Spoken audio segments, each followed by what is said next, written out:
পবিত্র ঈদ উল আজহা ত্যাগ ও আনুগত্যের উৎসব। এদিনে মুসলমানরা মহান আল্লাহর সন্তুষ্টির উদ্দেশ্যে পশু কোরবানি করে থাকেন। কিন্তু কোরবানির সঙ্গে সঙ্গে আরেকটি গুরুত্বপূর্ণ দায়িত্ব এসে পড়ে, তা হলো পরিবেশের সুরক্ষা এবং পরিচ্ছন্নতা রক্ষা করা।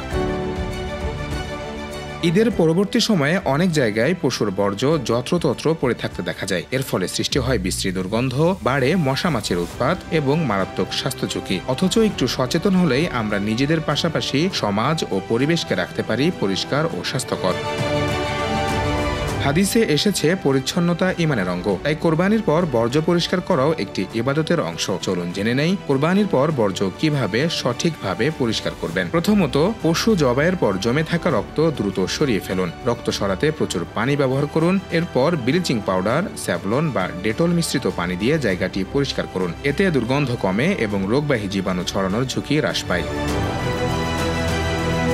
দ্বিতীয়ত, যারা নিজে পরিষ্কার করতে পারছেন না তারা স্থানীয় প্রশাসন বা পৌরসভার সঙ্গে যোগাযোগ করুন। অনেক সিটি কর্পোরেশন ঈদের দিন ও তার পরের দিন বিশেষ পরিচ্ছন্নতা অভিযান চালায়, তাদের সহায়তা নিন। তৃতীয়ত, হাড়, চামড়া, নাড়িভুঁড়ি বা অন্য বর্জ্য যেন খোলা স্থানে না থাকে, এগুলো মাটির নিচে পুঁতে ফেলা উত্তম। যাদের সেই সুযোগ নেই তারা সিটি কর্পোরেশনের নির্ধারিত ডাস্টবিনে ফেলে আসবেন। চতুর্থত, চামড়া যত দ্রুত সম্ভব সংরক্ষণ করুন এবং নির্ধারিত দাতব্য সংস্থায় হস্তান্তর করুন। খেয়াল রাখতে হবে চামড়া যেন পচে না যায় বা অপচয়ের শিকার না হয়।